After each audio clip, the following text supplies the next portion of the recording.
Assalamualaikum warahmatullahi wabarakatuh. Alhamdulillah, asyhadu an la ilaha illallah wa asyhadu anna Muhammadar Rasulullah. Allahumma sholli ala Muhammad ya Rabbi sholli wa sallim amba'du. Para ulama, segenap kaum muslimin wal muslimah yang saya muliakan, kita adalah manusia biasa. Terkadang kita berselisih dengan tetangga. Terkadang kita berselisih dengan istri. Terkadang kita berselisih dengan anak. Terkadang berselisih dengan orang tua. Terkadang berselisih dengan saudara. Musuh kita sebenarnya bukan tetangga kita. Musuh kita sebenarnya bukan anak kita. Musuh kita sebenarnya bukan ayah kita. Musuh kita bukanlah saudara kita. Mereka tetap posisinya tetangga kita. Mereka tetap anak kita. Mereka tetap orang tua kita. Mereka tetap saudara kita. Yang jadi musuh kita adalah syaitan. Nabi Muhammad SAW adalah manusia luar biasa. Nabi Muhammad pun digoda oleh syaitan. Musuh kita adalah syaitan. Musuh Nabi syaitan. Makanya Nabi Muhammad SAW diperintahkan untuk berlindung kepada Allah dari godaan syaitan. Kenapa Nabi Muhammad diperintahkan untuk berlindung kepada Allah? Karena manusia yang dilindungi oleh Allah, itulah manusia yang aman. Tapi kalau manusia yang tidak dijaga oleh Allah, itulah manusia yang celaka. Bismillahirrahmanirrahim. Qul a'udzu birabbin nas, malikin nas, ilahin nas, min syarril waswasil khannas, alladzi yuwaswisu fi sududin nas minal jinnati wan nas. Katakanlah Muhammad, aku berlindung kepada Rabb-nya manusia, rajanya manusia, sesembahannya manusia, dari kejahatan syaitan yang membisikkan kepada manusia yang biasa bersembunyi, yang bertengger di hati, yang membisikkan ke hati, dari golongan jin dan manusia. Makalah Nabi Muhammad diperintahkan untuk berlindung kepada Allah. Kita pun harus berlindung kepada Allah Subhanahu wa ta'ala, karena Allah itu adalah Rabb-nya manusia. Orang Asia Rabb-nya Allah. Orang Timur, orang Eropa, Rabb-nya Allah. Orang Timur Tengah, Rabb-nya Allah. Semua manusia, Rabb-nya Allah. Orang Asia, rajanya tetap satu, adalah Allah. Orang Timur Tengah, rajanya satu, adalah Allah. Orang Eropa, rajanya satu, adalah Allah. Kenapa dikatakan demikian? Karena Allah yang mengendalikan semua manusia, bukanlah manusia. Seluruh alam dikendalikan oleh Allah Subhanahu wa ta'ala. karena Allah pemiliknya seluruh alam. Jadi berlindunglah kepada rajanya manusia. Berlindunglah kepada sesembahannya manusia. Manusia yang ada dimanapun, yang ada di jagat raya ini, adalah menyembah kepada Allah Subhanahu wa Ta'ala. Seluruh alam semuanya menyembah Allah Subhanahu wa Ta'ala. Kalau ada manusia yang tidak menyembah Allah, itulah manusia yang celaka.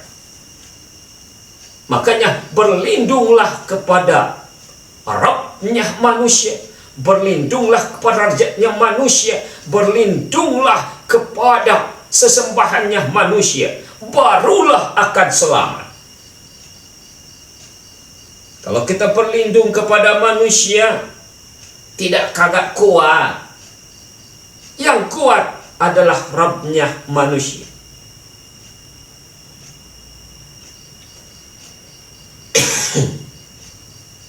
Maaf, saya batuk dulu nih, maaf. Satu kali lagi batuk nih, mohon maaf. Selingan dulu. Jadi siapa yang dilindungi oleh Allah, itulah yang aman. Itu yang selamat. Dari siapa? Dari setan. Makanya Rasulullah SAW bersabda, setiap anak Adam, setiap manusia ada jin korimnya yang bertengger di hati. Di setiap manusia. Sahabat bertanya, apakah berikut ya Rasul? Kata Rasulullah bersabda, aku pun sama, tapi jin korim aku sudah masuk Islam. Saya, teman-teman semua mau Islam, mau siapapun, apapun golongannya, yang kaya pun sama punya jin korim, yang miskin punya jin korim, semuanya punya jin korim. Inilah yang menggoda manusia. Kalau kita mengingat Allah, setan lari bersembunyi. Sebenarnya tidak salah jin korim setan ditugaskan untuk menggoda manusia. Yang salah kita bisa tergoda. Mereka tunduk dengan aturan Allah Subhanahu wa Ta'ala untuk menggoda sampai wafat, terus digoda oleh setan. Yang salah kita.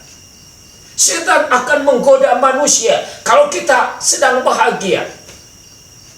Kalau kita lagi banyak uang, lagi pesta, hati gembira ria, setan akan menggoda manusia, akan menjerumuskan manusia ke jalan yang sesat, akan menjerumuskan manusia supaya ngikut dengan setan. Tapi kalau sedang bahagia, ingat kepada Allah, setan lari, takut. Kalau kita dekat dengan Allah. Tapi kalau kita jauh dengan Allah, setan menggoda lagi. Kita sedih, setan menggoda manusia. Makanya kalau kita sedih, gancang kita berdoa, a'udzubillahi minasyaitonir rajim, a'udzubillahi minasyaitonir rajim. Kita berlindung kepada Allah. Hanyalah kepada Allah. Kepada siapa lagi? Cuma pada Allah kita berlindung kepada Allah. Nabi Muhammad SAW bersabda, sudah pada tahu hadisnya, hafal, bahwa setan mengirit di darah yang berada di tubuh manusia. Selama kita hidup, setan ada. Kita ke Jakarta, setan ngikut. Kita ke WC, setan ngikut. Kita pesta, ngikut setan. Kita ke ladang, setan ngikut. Kemana pun kita pergi, setan ikut. karena berada dengan darah kita. Tapi sekali lagi, kalau kita berlindung kepada Allah Subhanahu wa Ta'ala, setan bersembunyi. Setan menggodanya, membisikkannya kepada hati. Kalau hatinya bisa digoda oleh setan, semua tubuh akan ngikut. Maka setan itu membisikkan ke hati kita. Jadi semua manusia terus digoda oleh setan. Maka sekali lagi, kita berlindung kepada Allah Subhanahu wa Ta'ala. Setan terbagi dua. Ada setan golongan dari manusia, ada golongan jin. Alladzi yuwaswisu fi sududin nas minal jinnati wan nas. Alladzi yuwaswisu fi sududin nas. Maka dari golongan jin dan manusia. Nas di sini jin termasuk. Bukan cuma, maksudnya ada dari golongan jin dan golongan manusia. Kenapa bisa bilang begitu? Allah Subhanahu wa Ta'ala berfirman, Bismillahirrahmanirrahim. Wa kadzalika ja'alna likullin nabiyyin aduwwan minal jinni wal insi ila hayat. Maka dengan ayat ini firman Allah, setan bisa dari jin, setan ada dari manusia. Allahu Akbar. Apakah setan itu ngikut kita wafat? Nabi Muhammad tidak membicarakannya apakah ngikut dan tidak. Tapi kalau ada teman-teman yang mengatakan tidak ikut, mungkin punya dalil. Tapi bagi saya, Nabi Muhammad tidak mengatakan apakah ngikut dan tidak. Tapi kalau saya punya pendapat, setan, jin korin ngikut. Kalau saya ngikut. Pernah ada kejadian begini. Ini cerita kisah nyata. Ada teman saya nawarin tanah. Pak Haji, Pak Arsa, mau dibeli tanah berapa tombak? 5 tombak, 7 hektar. Saya lihat, oh betul 7 hektar. Kurang, dipoto dengan alat tertentu ternyata kurang sedikit. Karena entahlah kenapa, pokoknya kurang. Wah, gak kemungkinan duitnya berapa kata saya. Kayaknya kalau ada teman saya atau saudara saya atau kenalan saya, nanti saya tawarin lah saya teh. Ya silakan, terserah. Oke lah. Ada yang beli banyak karena harganya miring. Udah jadi tanah tersebut. Udah notaris dengan notaris. Mediator meninggal. Yang mati ya mati. Sebenarnya jangan disangkut dengan kejadian ini sebenarnya. Tapi yang saya aneh, kenapa setiap yang membeli kok kagak jadi, kata saya. Berpikir, saya lihat tanahnya, ternyata di tempat tanah tersebut ada 2 makam wali yang biasa dikunjungi oleh jemaah.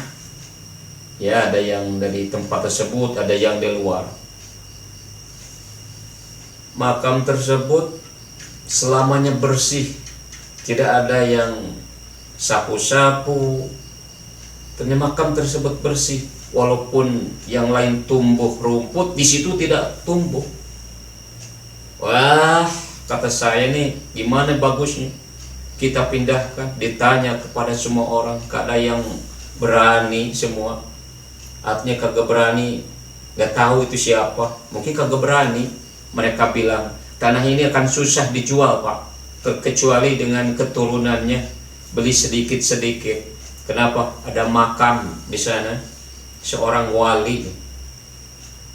Wah kalau gitu, kata teman saya, beko aja. Boleh beko, kita pakai pabrik cat. Udah ada pengusaha mempabrik cat. Beko patah udah 2 kali. Nah dengan kejadian tersebut saya punya pendapat, wallahu a'lam, dengan kejadian jin korin ngikut, ilmunya manusia ngikut kalau meninggal. Makanya orang meninggal kalau punya ilmu yang di luar syar'i kadang susah meninggalnya. Beda dengan ilmu Al-Quran, itu pun ilmu ibadah lancar-lancar saja. Tapi kalau punya ilmu di luar syar'i kadang susah meninggalnya biasanya. Jadi jin korin ngikut, ilmunya ngikut. Tapi sekali lagi, Rasulullah tidak mengatakan ikut dan tidak. Tidak ngikut dan tidak. Kenapa saya punya pendapat segitu? Demikian karena di akhirat nanti, jin korim akan pun sama dipinta pertanggungjawaban. Kita akan berselisih dengan jin korim. Kata jin korim, jin, kamu yang salah kagak sholat. Kata manusia, kamu yang salah ngajak-ngajak tidak sholat. Kamu yang salah. Berkelahi nanti. Nanti Allah berfirman, keluarlah, jangan di sini. Sama-sama durhaka ke sana. Makanya sampai akhir kiamat, sampai masuk surga dan neraka, jin korin tetap ngikut. Maka kita kembali lagi, kita haruslah berlindung kepada Allah Subhanahu wa Ta'ala, supaya kita diselamatkan dunia dan akhirat. Barang siapa yang diselamatkan oleh Allah, barang siapa yang dilindungi oleh Allah, maka itulah manusia yang selamat. Sallallahu ala Muhammad, sallallahu alaihi wasallam, sallallahu ala Muhammad, sallallahu alaihi wasallam. Anta syamsun, anta badrun, anta nurun fawqa nuri. Anta syamsun, anta badrun, anta nurun fawqa nuri. Anta iksiru wa ghari, anta misbahu suturi. Sallallahu ala Muhammad, sallallahu alaihi wasallam, sallallahu ala Muhammad, sallallahu alaihi wasallam. Khusus buat diri, umum buat segenap kaum muslimin wal muslimat. Kebenaran hanya milik Allah, sedangkan Jajang Sambas adalah manusia biasa. Assalamualaikum warahmatullahi wabarakatuh.